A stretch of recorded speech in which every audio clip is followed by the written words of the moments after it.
Season 5 of Unapologetically Woman. We're celebrating phenomenal women all across Kentucky who make no apologies for their perspectives or the impacts that they're making in the community. Today we're celebrating Dedeeh Newbern. Dedeeh is a wife, a mom, an educator, and Chief Student Support Officer for Fayette County Public Schools. Unapologetically Woman, Dedeeh Newbern, that's you. Congratulations. Yes, it is. Thank you so much. Tell me what you do. Well, right now I'm the Chief Student Support Officer for Fayette County Public Schools. I am honored to serve the Fayette County community, and specifically I work in the role of helping to support our social workers, our district mental health specialists, our school counselors, our family resource youth service centers coordinators, and anyone who operates in the world of behavior outside of our special ed house. And it is an honor and a pleasure to do the work.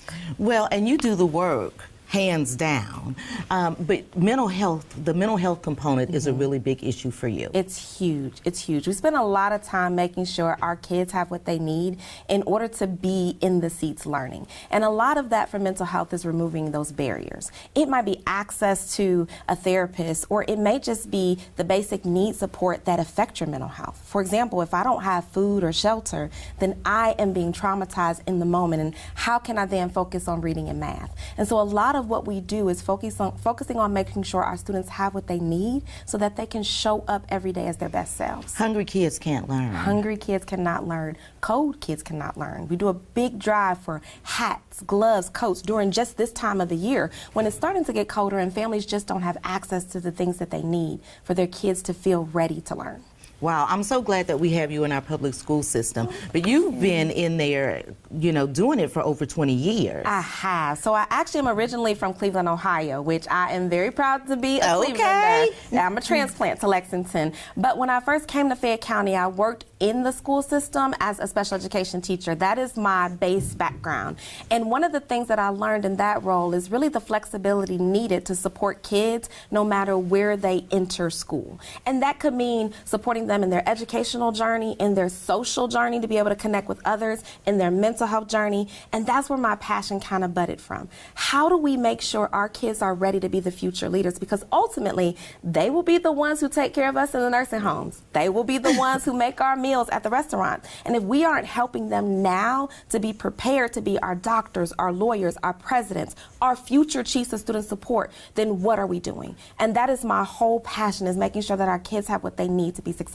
And for the last 20 years, which is kind of crazy to say, that is really where my focus has been. And so you've been a special ed teacher. Yes. What else have you done? I did school level behavior coach. Then I was one of the first district level behavior coach. So originally there was just one of me supporting. And what does that mean? What does behavior coach mean? Oh my God. So this is the best job in the world, because as the behavior coach, especially for the district level, you get to go into all of our schools and help people figure out how to help kids be their best selves.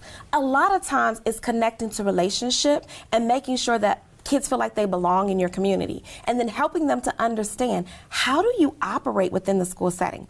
A lot of my time as a behavior coach, and I serviced 36 of our elementary schools at the time, was making sure that our adults knew how to understand what a kid needed to be successful socially. So one way that I operate at home may be great for at home, but it doesn't translate into the school setting, which ultimately does not translate into the workforce setting. And so I spent a lot of time working with adults to understand, what does the student need so that they can then operate in this setting appropriately. We call it behavior, but really it's connections. Really it's about language. Really it's about expectation. And we set a precedent for our kids of how you future will be able to go out and work with others. What does collaboration look like if you don't know how to collaborate in a classroom? What does collaboration look like if you don't know how to handle conflict when it happens with a friend? And so those are the things that I did as a behavior coach. First at the school level, working just in one school environment, helping teachers to connect, working directly with students and families so that they could build those social connections that they needed. But then at the district level, being able to support those 36 elementary schools, that was my favorite, because it really sent you into different parts of Lexington. And not being from here, learning our schools really helps you to learn our community. That's when I fell in love with Fayette County. It was really understanding that the people here are the best that our country have to offer, not just in certain neighborhoods, but the entire community. And being a behavior coach and really working with 36 schools helped me to see that and learn. Well, and I think that one of the things that you think about is if you live in one community versus another community, you might not have that interaction, Yes. but the way that you speak about it, they're going to be taking care of us in a nursing home. They're going to be Absolutely. preparing, you know, and so it makes a huge difference. It's a huge gap when we don't think about our students as future assets. Not just test scores, but people who eventually will be the Lexington community. So if you think now about our mayor, we may have a student right now in a classroom that's the future mayor of Lexington. If we don't teach them how to work with others, how will they be as a mayor for this community? That's important to who we want Lexington to be in the future. And that's why this work with students is so important to me. Oh, absolutely. And I'm sitting over here and I'm like, yes, she's talking about it because education, you know, rings my bell. Yes. We have the Head Start program Yes. here, and we're talking about some of the same things, you know, meeting people where they are, meeting kids where they are. And it's interesting when you talk about what happens at home can be addressed one way, but not the same way in the school. Yes, and ultimately, when we talk about building strong communities, we're talking about building strong families. And so some of our understanding even goes to the parent education piece, because structure and routine at home may have an impact on how your students experience structure and routine in the school setting.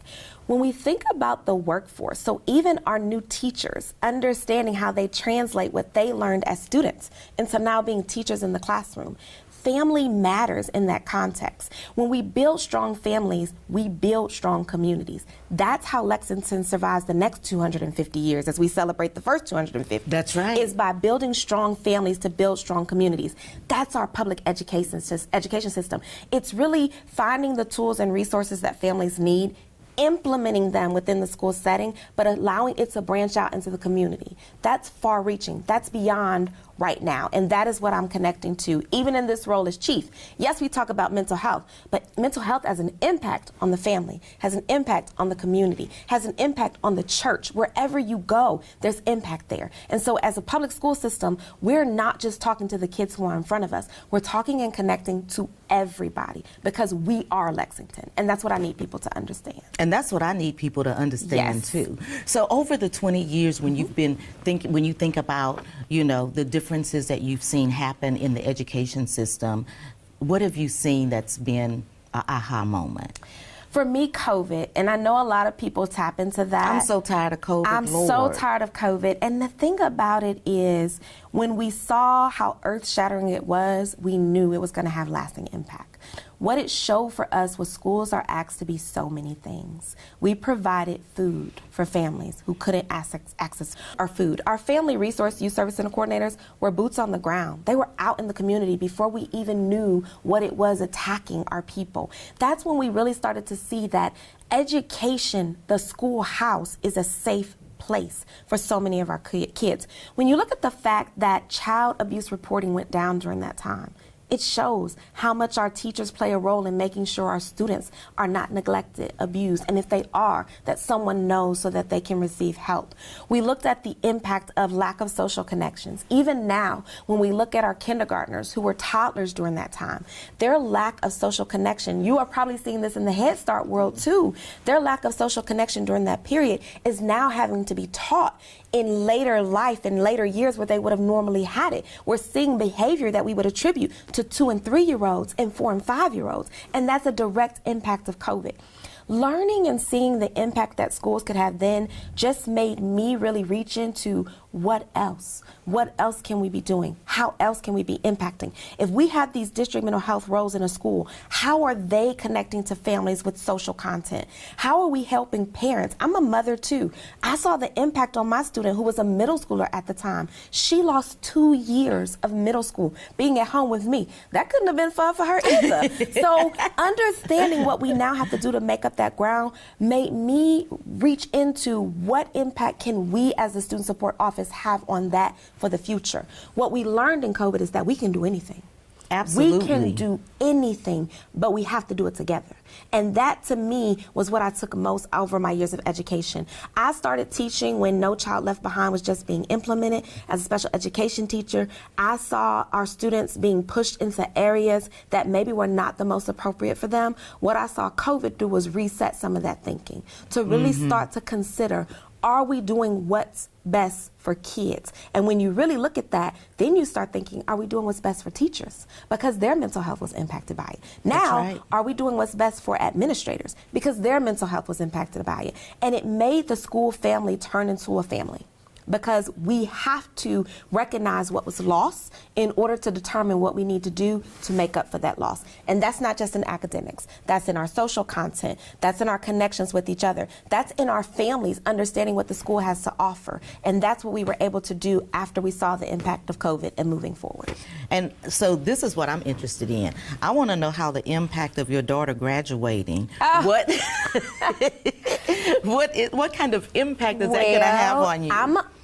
She's an only, so I am a one and done mama, and I think God knew what he was doing, because teenage girls are something to talk about. Yes, they are. Right now, where I am with her moving on is I am so incredibly proud of her.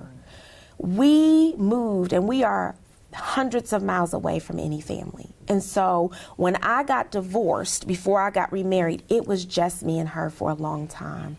And she helped me to keep going at a time when I thought I was done for.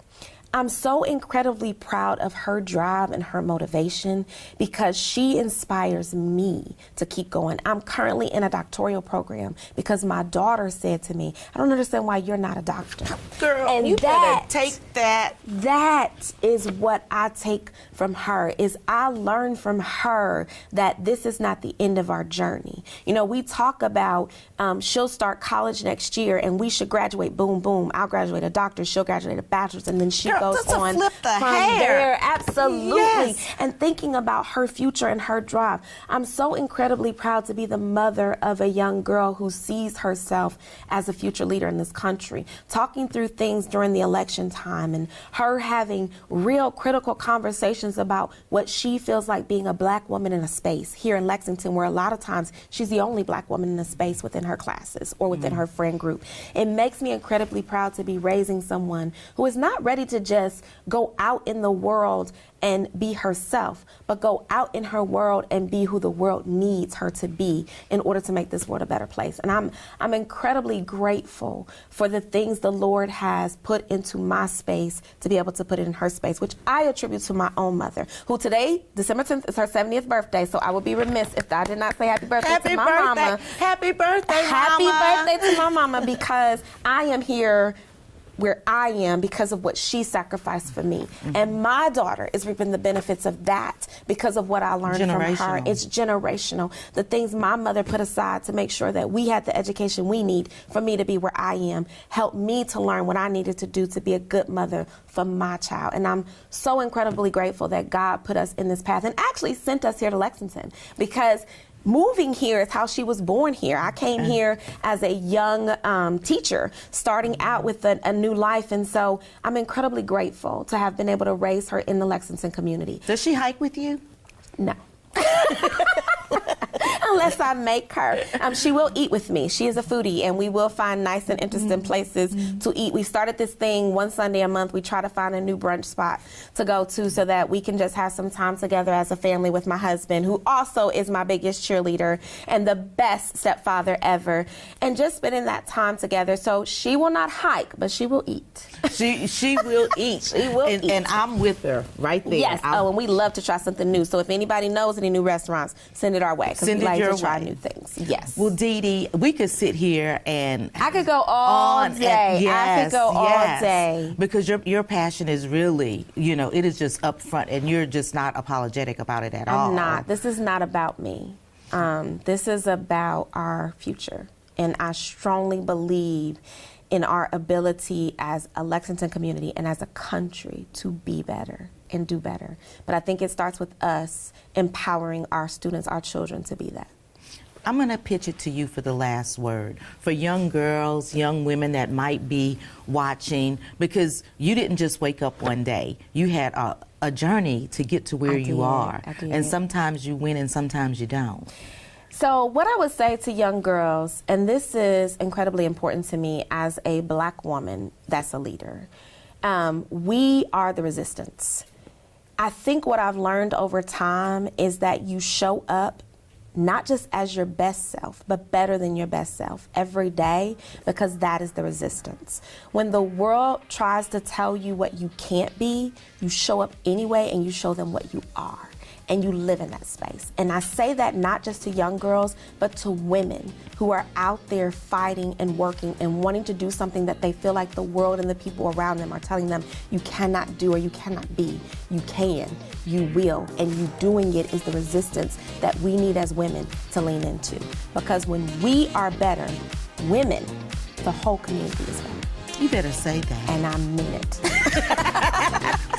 You guys, you've just heard it from Dedeeh. You can, you can, you can. So continue to watch as we celebrate other phenomenal women just like her on Unapologetically Woman. We'll see you soon.